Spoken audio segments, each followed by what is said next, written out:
Beijing, Shanghai is 1,500, 1,200 kilometers, and you can do it in 4 hours. Does that geopolitical tension affect Indians who are staying in China? It's very safe. It's a very safe place. We got to say that. I think like once the program kicks off, it's kind of like, okay, you gotta like, just, he's like, oh, no, there's no time to, you just boom, boom, boom. After so many years as a car designer, do you have a sorted car design process? When I was at Renault, we had started this Maidaan-e-Sketch on Facebook. Oh, you started Yeah, that? it was me and some guys at Renault, I think Mohit and Ramesh. Oh, wow. It was just like a fun thing we did. Work for the right people. That's very important. Amazing. You know, don't just chase brands.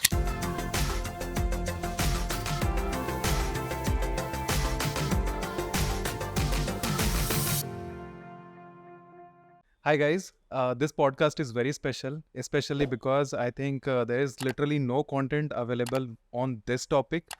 The moment we hear China, that there are so many presumptions which we all have, right? So we have someone today who has worked in China for last 12 years, and he's a very good, accomplished, very talented designer.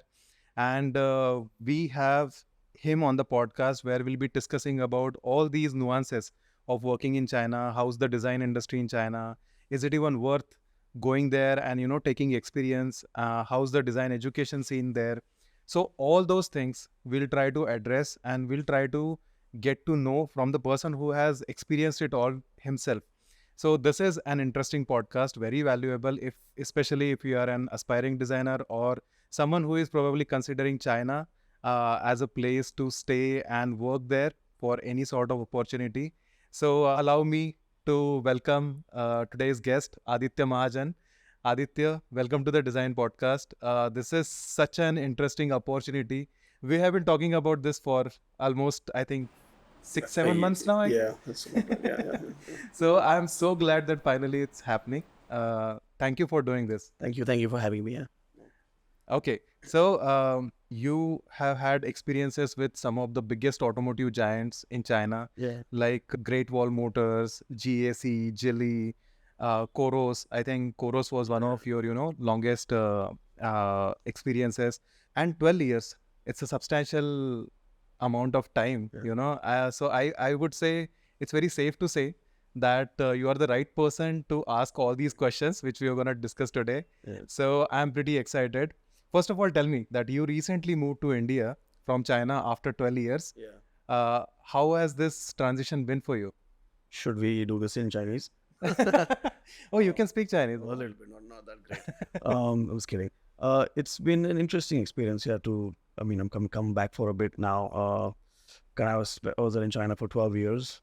So, I worked at Quoros, Geely, GAC, for various projects and stuff.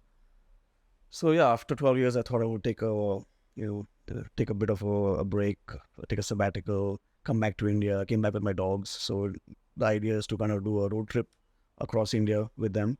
Wow. From the south, maybe go up to the north. So that's the plan. Yeah. Wow, amazing. But I have never been to China. But whatever my understanding about China is, it seemed pretty developed compared to India.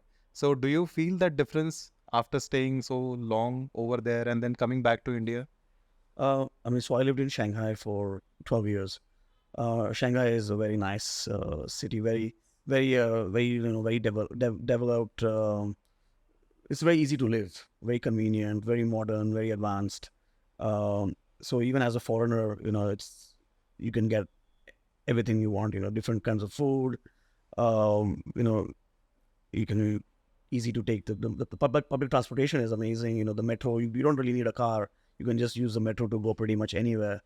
It's really nice. You should check it out. Definitely. Okay, so you said Shanghai, but other parts of China, are they similar to Shanghai or? So first thing, China is a huge country. Yeah. Like I think it's bigger than India. So you have the tier 1 cities, which are like Shanghai, Beijing, Guangzhou. These are like international class, huge cities, but then you have tier 2 cities, smaller cities, and tier 3 cities, which it gets a little bit more and more less international, you can say. So, knowing Chinese would really be required to get around. And yeah, so I think for a designer, if you want to live in any of these big cities, it's very doable, Okay. as a foreigner. Okay. So people usually, say this very often, I guess, that whenever you compare China and India, China seem to be at least 10 years ahead of India in terms of infrastructure, in terms of transportation, in terms of the design industry altogether. First, to address the infrastructure part, yeah, of course you can say they have a lot more highways and better roads, and the high speed rail network is really amazing. You can travel pretty much anywhere, like Beijing, Shanghai is 1,500, 1,200 kilometers, and you can do it in 4 hours, 4.5 hours. Whoa. Right. Okay. So very easy to get on. Just get in. Like you just get to the station, get in the train.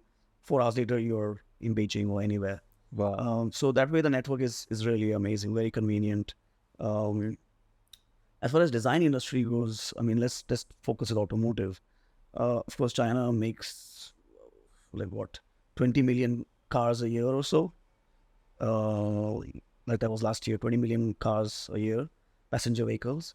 India is doing about 4 million, 5 million, right? So you can see, it's 4 to 5 times more. So if you're making that much, of course you're making it at a lot faster pace. There's just lots of design is going on. Models after models. We have so many, across when I was working in Geely or JAC, there are so many programs going on. Like every 3-4 months we have a new program kicking off, like completely new. I'm not even taking into account like the facelifts and stuff. And even the facelifts can be you can do a full interior, completely change everything, carry over nothing. Wow. So it's a lot of things happening at a very fast pace. So you're really busy. Yeah. We also hear about this, that working culture in China, it's pretty hectic, and long working hours, working on weekends and all. It's a very common thing. Is it true? Yes, to an extent it is true.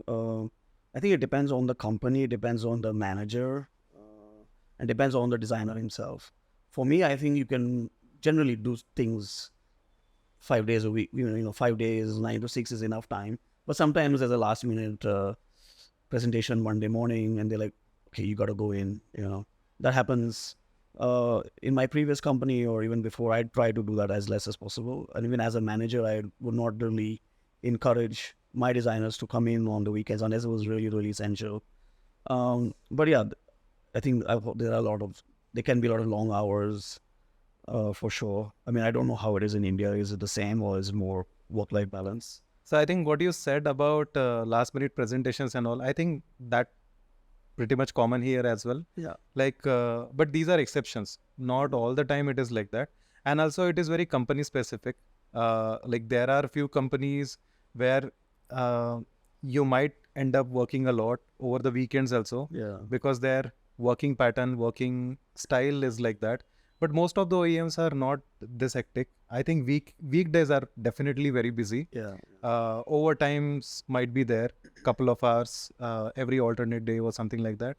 But weekend, I think generally in India, people don't prefer working over the weekends, at least in design community I have seen. But then there are, of course, companies who have only one day weekend. Okay. So they have Saturday workings also. So I think it's very subjective like that. Maybe because of the amount of work which is happening there in the Chinese companies, these sort of situations might be more frequent compared to Indian companies. Yeah. Because I think in India still a timeline, I don't know very clearly about car industry, but at least for a motorcycle, still it takes around 3 years of time from its inception. So finally hitting the market into the market, I think 3 years is a decent average time, I would say. Of course, there are exceptions, but how, just to understand better, how long are these timelines in case of Chinese companies? I think it varies from company to company, but I would say usually you're talking about 18 months in the design aspect. Of course, till production is longer, 36 months or whatever. But from a design, I think from like start to like final delivery, we are still looking at 12 to 18 months. They keep trying to shorten it. That's the goal of every company. Right. It's like make it shorter. But I think at the end of the day, it just takes that long. Okay. Because sometimes you got to rework it, or they're not happy with it, or stuff like that. So there is an angle of chaos in there, or like not chaos, but how do you say, like things kick off, and you're like, oh, okay, in 2 weeks we gotta have the first, presentation, which is maybe like a pre-review kind of thing, and then in a month, so say about a month, you have a month for theme development or sketching, or you show that now it's Blender, so you show like a Blender model for maybe picking 6 or picking 4 or something, and then like narrowing down process, and then from 4 to go to 2. So all of this can be done within like 2-3 months. Wow. Yeah. Okay. So, but then what happens is like after this, sometimes it's like, oh, after 2 months or 3 months in the process, like, oh, we're not so happy. Can you like, go back a few steps? So that becomes 6 months. Yeah, that is usual design Yeah. culture, I guess. But that's common. But I think what you said in achieving that level in 2-3 months, that's pretty amazing. So that's definitely faster compared to India, I feel.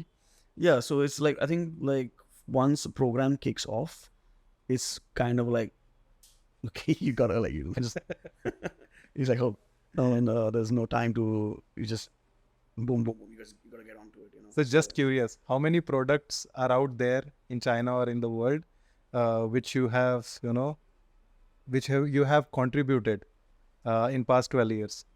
It's hard to say exactly the number, because But rough ballpark.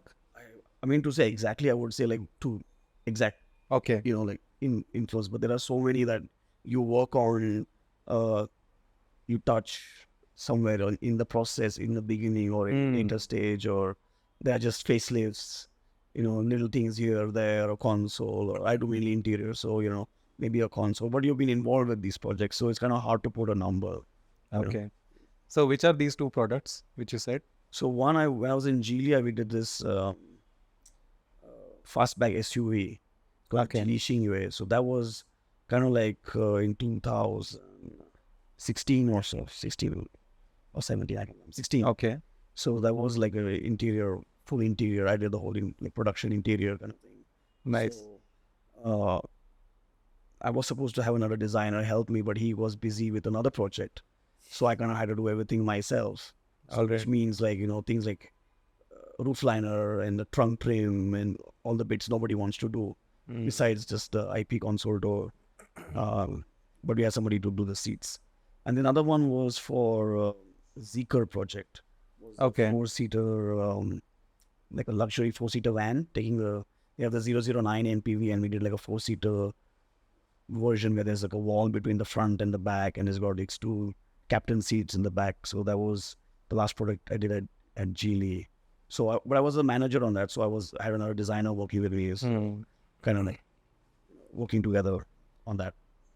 Crazy. So, just curious, because China is a bigger economy and a more developed country also, is there a salary compensation for that? Like when you compare Indian salaries with Chinese salaries, what is the difference? Like rough understanding of it.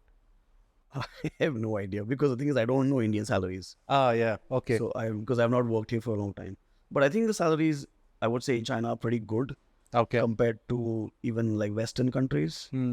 So I can't really compare. Oh, you're comparing it with Western countries. Yeah. So it's more in China, you are saying. I think it would be okay, and to like UK and Europe and stuff, or equal or similar ballpark. Yeah. And how's the cost of living? Like you are here for a while now. So if you want to compare the cost of living in China to India. So cost of living, I would say Shanghai is, of course, a bit more expensive. Shanghai rents are more expensive, so cost of living is a little bit higher. But China, like if you go to a smaller city, it can be fairly not so expensive, fairly cheap. So again, it kind of like varies, like housing, like an apartment is expensive, but maybe if you want to eat out, or food is not so expensive. Okay, you cannot compare everything with, like convert back and forth. but for what you're earning, if you're living and working in China, I think you can. Sometimes it's easier to just order takeout than to cook or eat cheaper. Wow.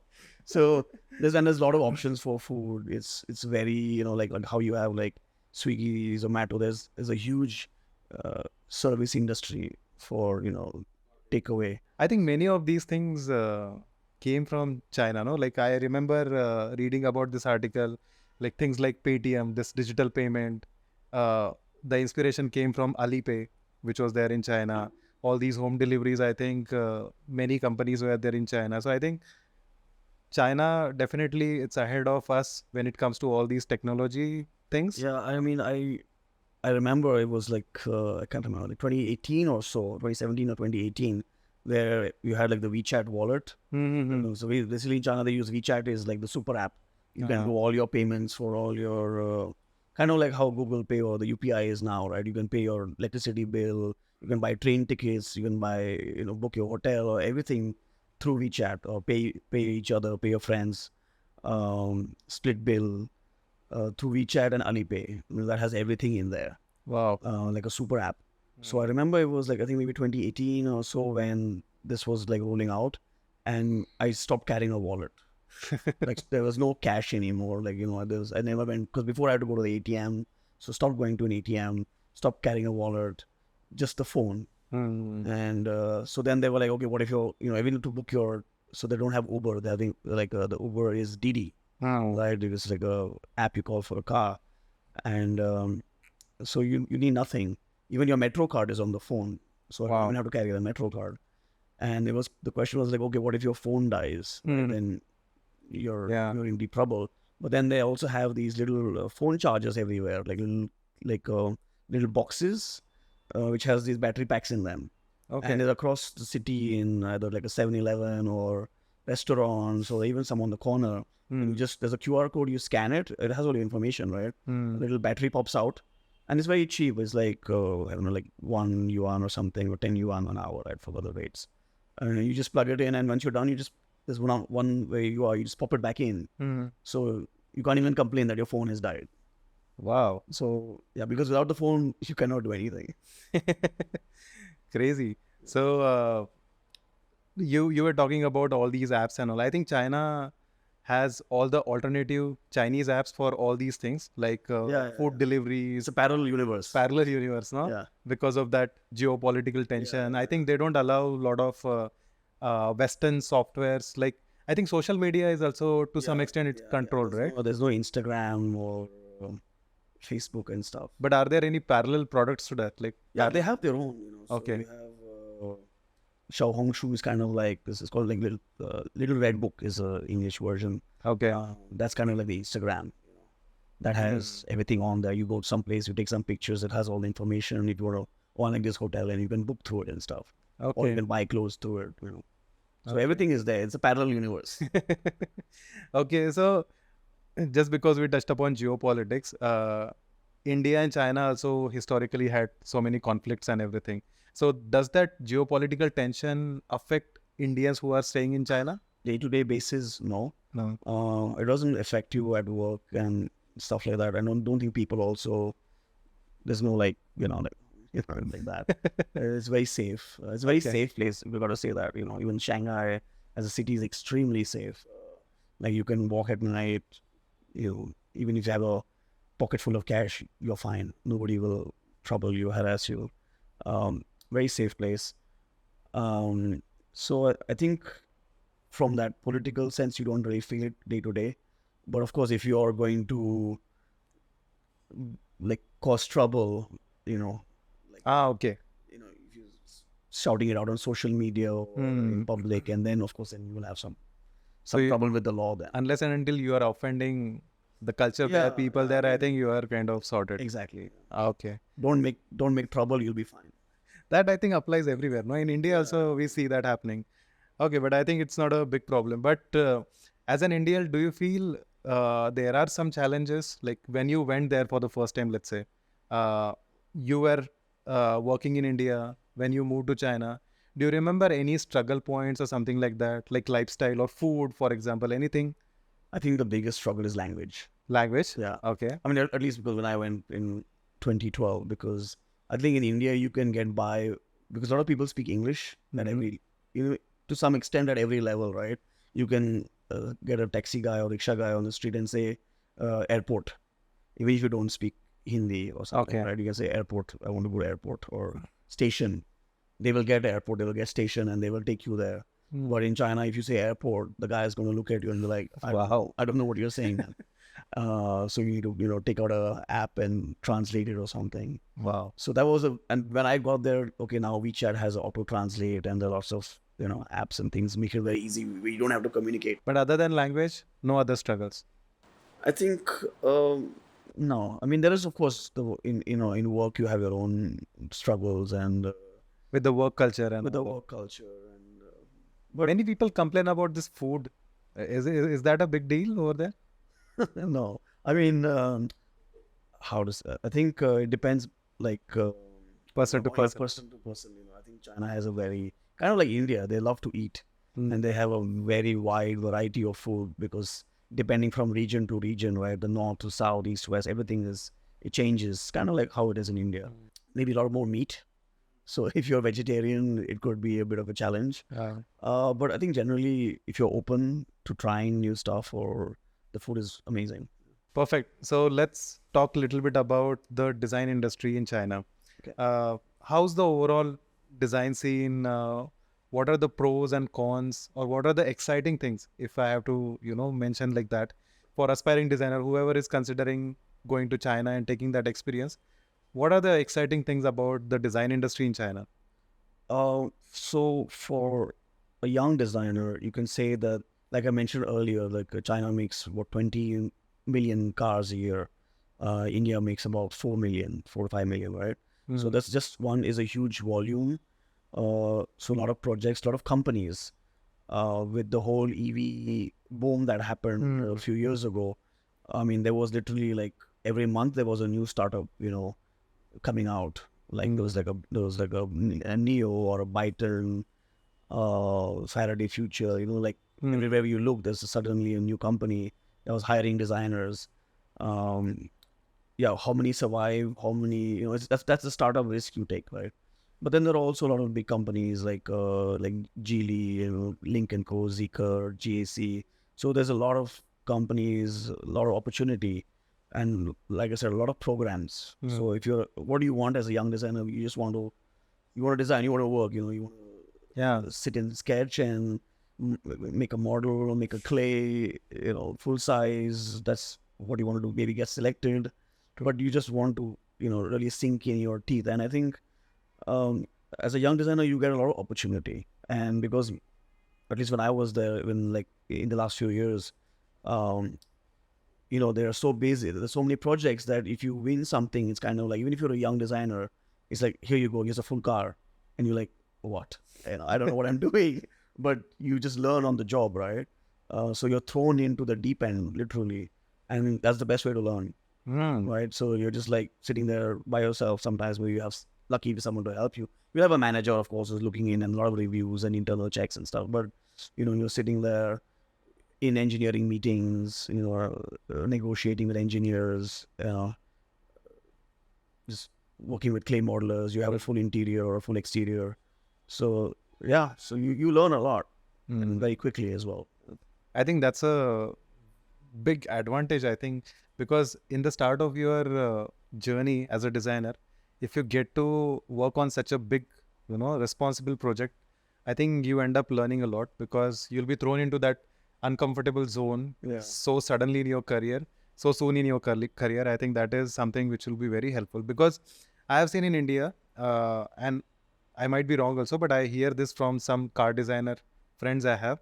So many companies, for initial 3-4 years, they'll be given component level works, like because there are other senior designers who are there to take care of it.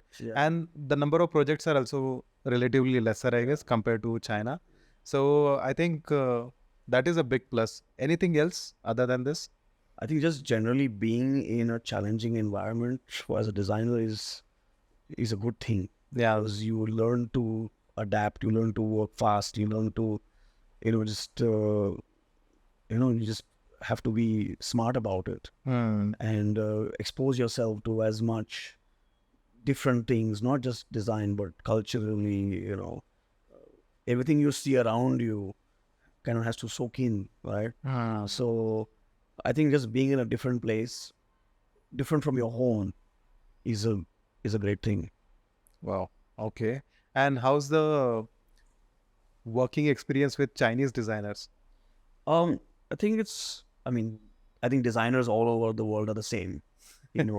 I don't see any difference in them as nationality.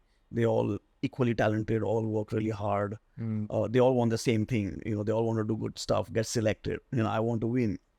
That's the main, wherever you go, right? Yeah. Like, I want to win this project and I want to keep working, because you make it from one round to the next round. You're like, okay, now I get to do a full size.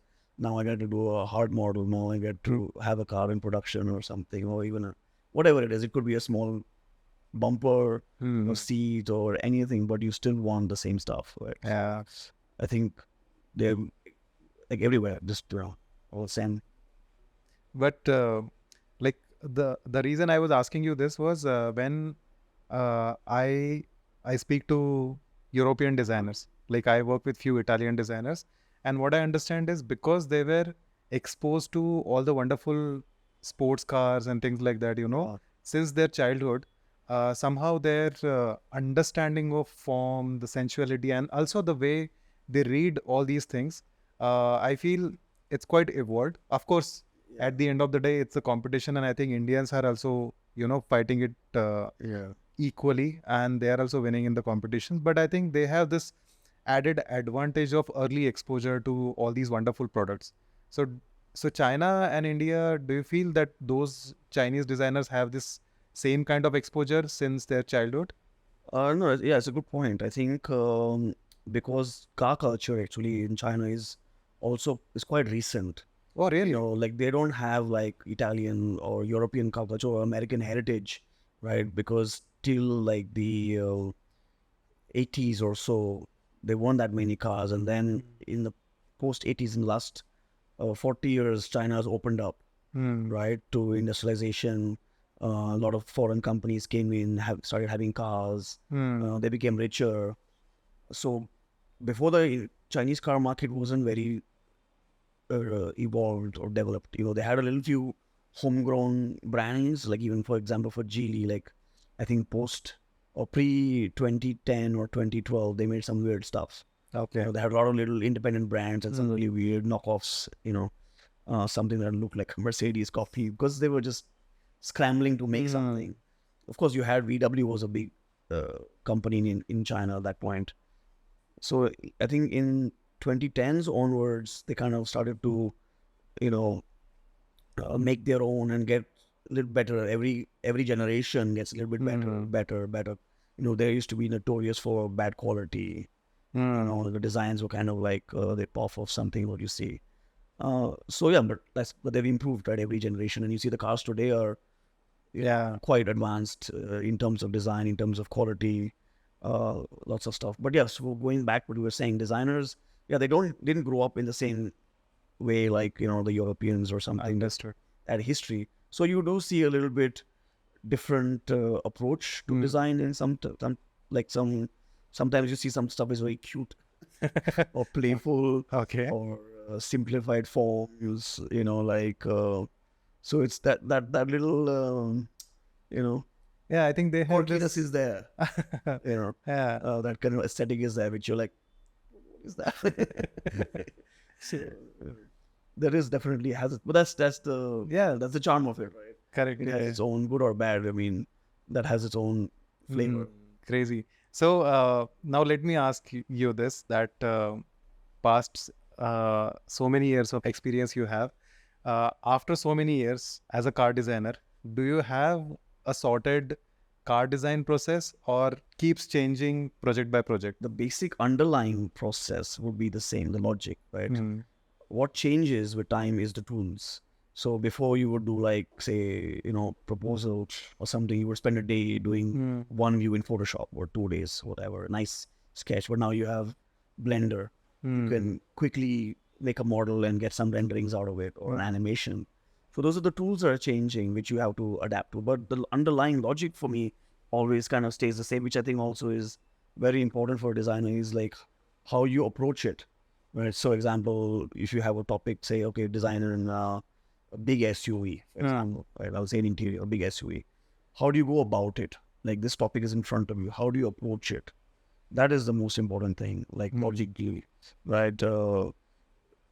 Either you can start by doing, if you have no idea, initially sometimes people are like, oh, I have this idea, whatever, start sketching. But if you don't, then you go through, like you benchmark, right? You look what is out there, who is this competing against, the size, proportion, volume of things.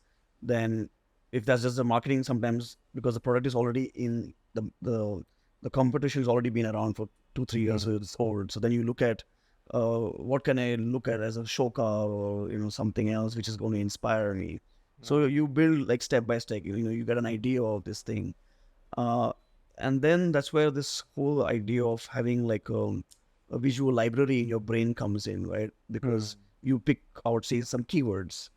I mean, a lot of people times they use generic keywords like strong, bold, but dynamic, sporty. Which is dynamic what drives me mad. But okay, if you have nothing, you start somewhere, and then usually with me, if I'll have something in my mind, like an image, not necessarily of a car, but just a visual, could be a building or architecture or something, and you kind of start looking online where to go from this, or inspiration.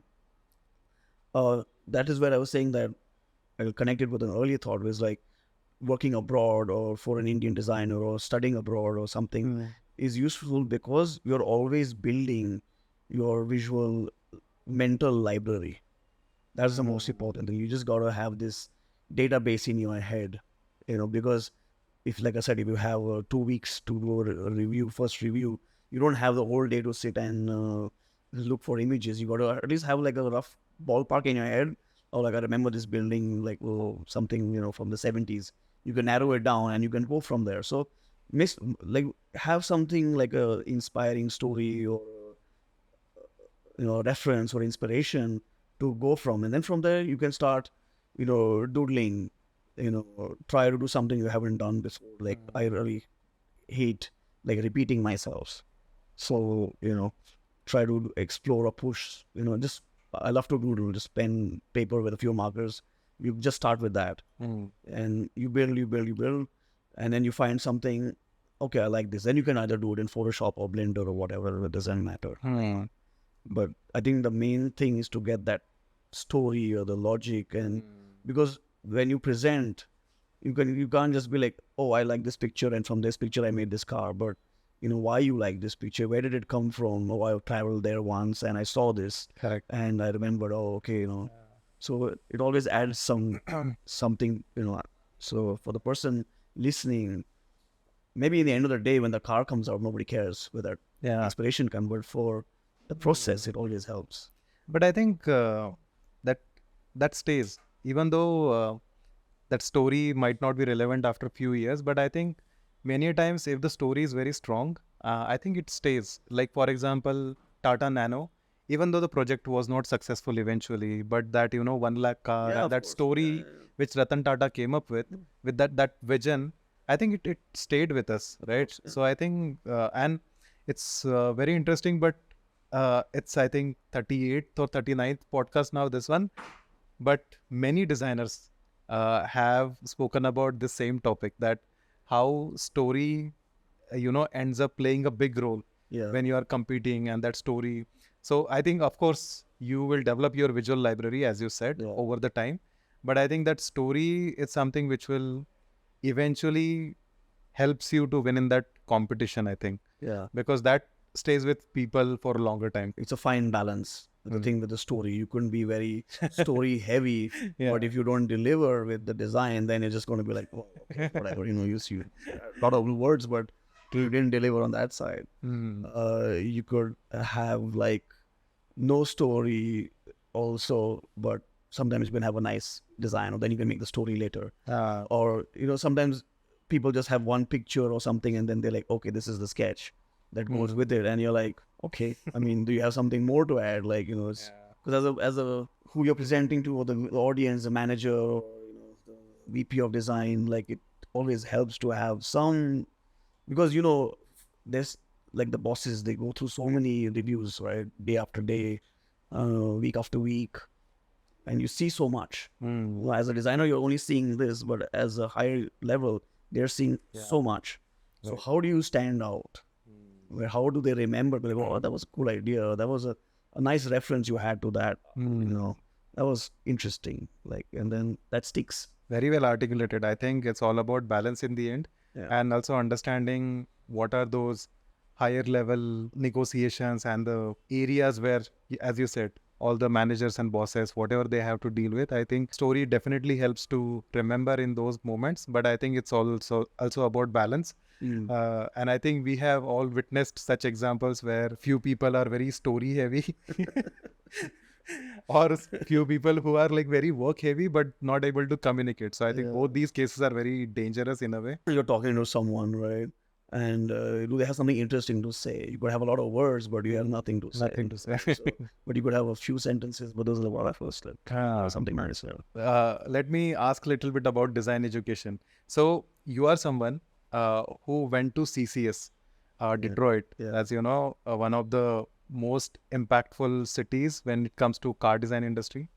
So you went there to pursue your design education, and after so many years, after working in the industry for a long time, do you feel taking education abroad helps you really in your career? I think what it does. Okay, so first, most important factor is the costs. Like that was before. If you can afford it, yeah, great. Well, go for it, right? If you can't afford it, or then if you want to take a loan and stuff, then I think everything has to be done again in balance. Like like studying abroad, like CCS is not cheap. Studying in the US is not cheap. Maybe Europe can be a bit cheaper, but then cost of living is high. So everything is within your means. I mean, okay, I was young and naive when I went to CCS because I was like, I gotta do this, But to be frank, it was very expensive. And I was lucky enough that I had somebody there to I was able to take a loan in the US. Somebody was like my uncle is there who was collateral, but I had to pay it off, and I worked, like 10, 12 years. I was paying that off, and it was not easy. Wow. Right. So there was like a big amount of your salary every month was going towards education. But when you're young, you don't realize these things, because you just want this target is that, oh, I want this education, I want to be a designer. So I never even thought about it. But now when I look back and I'm like, shit, was that the wisest thing to do? I don't know. So I would say really think twice. I mean, because you have to pay it off somehow, right? So it depends on the kind of job you get, where do you want to work. Not saying don't do it, but think about it a bit more than I did, for sure. But on the other hand, of course, I think going abroad, studying abroad, or working abroad, or interning abroad is always a good idea, because, like I said, don't compare yourself with just what is around you. Think global. You should be on par or better than the guy sitting in Italy or the guy sitting in Detroit. Get out of your comfort zone. Like, that's the most important thing. And like I said, and also visual library. The more you see, not just cars, but everything around you, people, culture, how they dress, food, how to interact, everything. As a designer, you just have to kind of like soak it all in. That's the most important thing. Yeah, I think even if there are no big advantages, I think one of the best things it will do to you as a designer, I think it will develop that stronger visual library. Because whenever I travel a lot, I enjoy traveling. Yeah. So even though I'm not traveling for my design work and all, but whenever I travel, I end up getting so much of inspiration from every place. So every place has its own culture, way of looking at transportation. I think transportation is something which is sort of a common thing, irrespective of place, location, country, financial situation. Everyone needs, needs to commute somewhere. So transportation will be there. So I think you end up getting that inspiration. Yeah. So, and recently when I was in Italy also, I saw that the kind of, sensitivity they have towards form, because, Yeah. they have been celebrating art and design for so many years. So I think just having that exposure to those kind of evolved things, I think it helps somehow. But let me ask you the same question a little differently. If you remove cost as a barrier, which one is better? Like taking education in India or taking education in, let's say, US or Europe? I think the thing is, I don't really know too much about how design education is in India at the moment. Like I don't have a deep knowledge of that. But let me ask you the same thing in other way. Let's say now you must be coming across a lot of student portfolios, let's say. What do you see? Like, do you see any pattern that, let's say, Indian designers are also now getting really good at their work? Or do you still see that, no, Western designers are still, at par, something like that? I think, I mean, looking back from, I think, I don't know if you remember, but a long time ago when I was at Renault, we had started this Maidaan-e-Sketch on Facebook. Oh, you started Yeah, it that? was me and some guys at Renault, I think Noneet and Ramesh. Oh, wow. It was just like a fun thing we did. Actually, for those who don't know, this is, so when I joined NID 2012, okay, and I think Maidaan-e-Sketch was there maybe few years before that. I think 2010 or 9, I don't know. Something like that, yeah. Yeah. But this is the time when social media was not so active. I think only Facebook used to exist. Yes. And there was no strong design community. And I think kudos to you guys, because we all used to follow and contribute to Maidaan-e-Sketch, because that was one platform where, we could see and we could know about all the designers from India, Yeah. where people are posting. We are also getting inspired from all the amazing works you used to put. But crazy, man, I didn't know. Yeah. That's a new thing for me. Okay. So yeah, if you look back then, and then the level of work wasn't like that great, quality wise. But of course, that was many years ago. But then you compare it like today or now, of course, the level of designers work coming from India is really up there. It's international level. So of course, with more exposure, things have gotten better, and maybe that exposure came from them studying abroad or just opening up of like with the internet, seeing how others are doing it, and you're like, sure, I can do it better. Okay. So yeah, going back to your question, yeah, I would say, like I said, the more you expose yourself, either abroad or anywhere, you could study in India and do an internship abroad.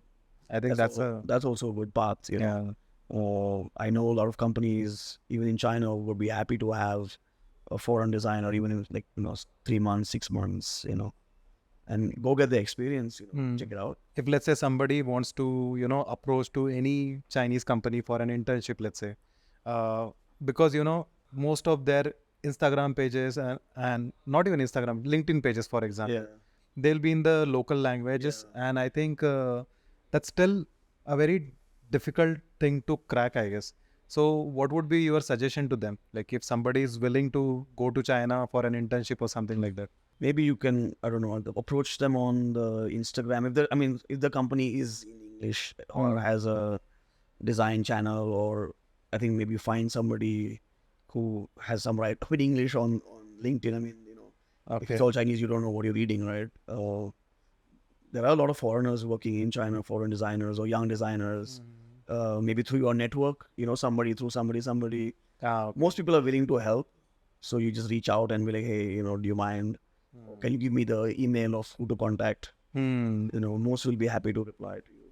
So now many aspiring designer watch this design podcast, and quickly tell me, do you know anything about design education scene in China? There was a lot of collaboration. I would get a lot of portfolios, a lot of interns. There are a lot of design schools. It's kind of like I think you have a centralized entrance exam, and based on your scores, you get certain schools. Like this. I forgot the name, but there are some top schools. I'll send it to you later. Yeah, but I think even if they Google it, I think they'll find it. Yeah. So yeah, they have a system of ranking, and you can get into the CAFA, this Central Academy of Fine Arts in Beijing. I think is one of the top schools. Okay. Right, very talented people come from there.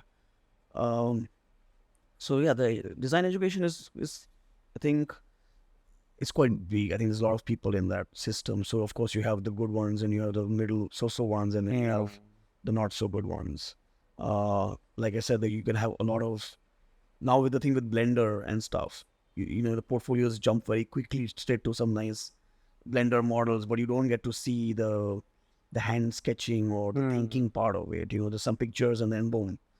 And so a lot of portfolios starting to look the same. Yeah. You know, I don't know if you have that problem here as well. Same, I think actually now, you know, like we all keep discussing, like whenever the portfolio comes, it's like 2-3 sketches and then directly Blender visualization. Of course, Blender visuals look good, but the ideas will not be very strong in most of the cases. And because they are not showing a lot of sketches, it's very difficult to crack the thought process, like understand the thought process that person has followed. So what do you think about this entire transition? You know, I think we are seeing the sketching is getting, you know, lesser and lesser important, at least among the young generation of designers, and they are directly jumping onto these softwares like Blenders and all, where the results are very quick, you know. I think what people need to understand, or the young designers need to understand, is even the people viewing your portfolio are like, you know, like you or me, experienced designers or managers. We see a lot of portfolios quite often on a daily basis, and it usually is just like click, click, click, click, click, click, click, right? Yeah. So that's the truth. That's true. Yeah. But if something sticks out or connects it, you're like, oh, what is that? Then you go back. Oh, that's a nice little doodle or a nice sketch. So we can pick up very quickly things which are like, oh, this is nice. You know. So don't write big write-ups and things like that. Nobody's going to read them. But like, yeah, going back to when you say sketching, I think for me, even if the person has just like some nice doodles where I can see some thinking has happened or some, you know, process, or like they really grasped, you know, getting the grasp of it, I'll be like, okay, there's something there, you know, let's call him for an interview, or at least call him over for an interview. And of course, if you have a nice blender that goes with it, perfect, well and good. But yeah, I think it doesn't need to be like fancy Photoshop renderings, because there's nobody really, you know, it's nice to have, but again, that's you go through it fast. But doodles process, I mean, that's like for most designers, that is like juicy bits, right? Yeah. Just you're like, oh, that's nice. So.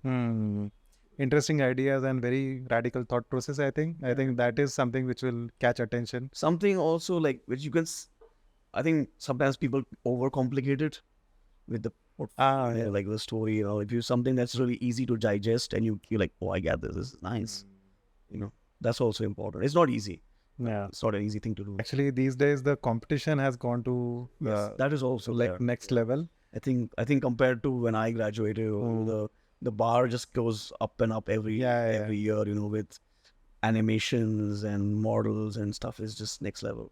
Yeah, actually now designer, like all these young designers I see, they have become very good with all these digital softwares, and now AI tools popping up. So I think, you know, many people are finding it really difficult to understand what is AI and what is, you know, done by them. And then that is also becoming another challenge for hiring people.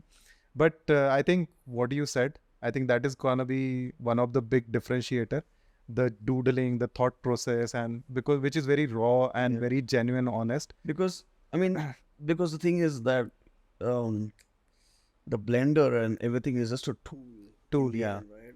You can always learn that. If you don't have a strong idea, you could be sitting all day and like pulling points or surfaces, but you don't know what you're doing.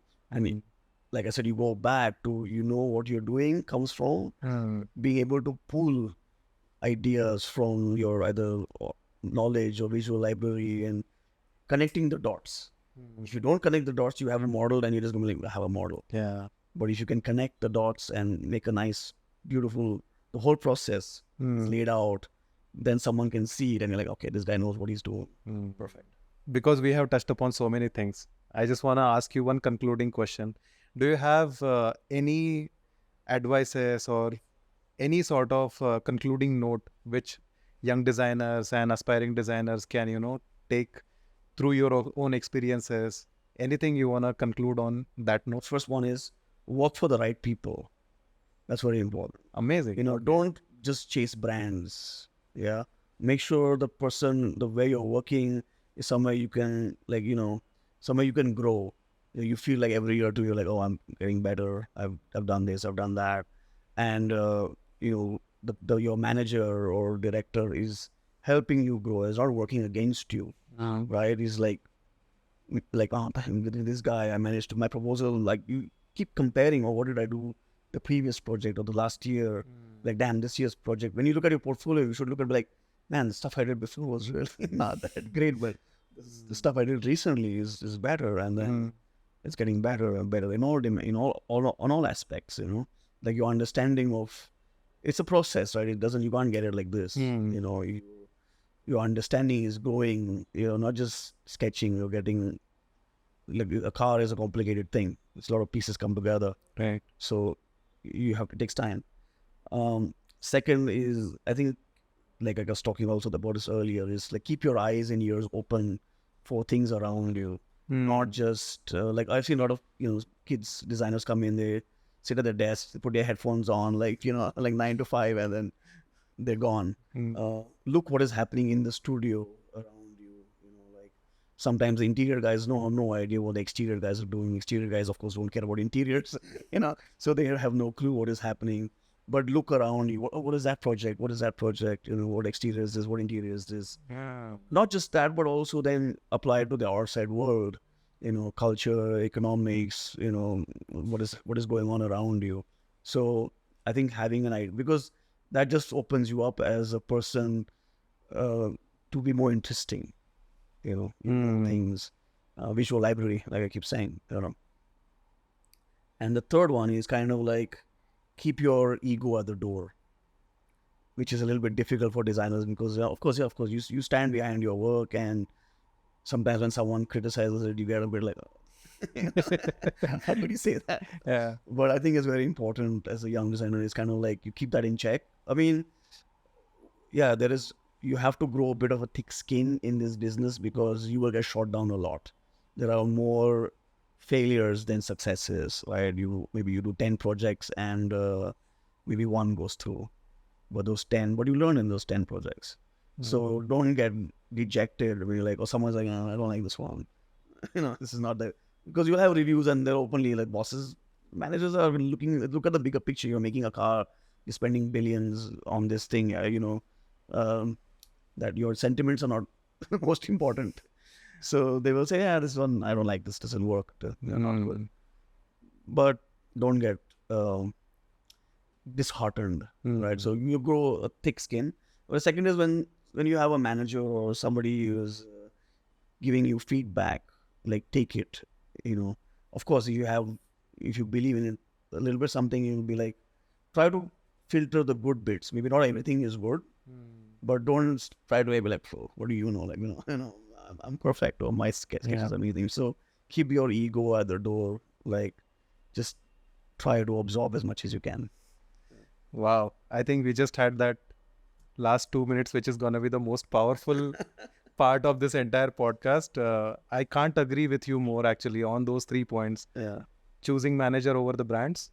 Second one, keeping your eyes and ears open. And third one, keeping your ego aside and don't get disheartened because it's a process.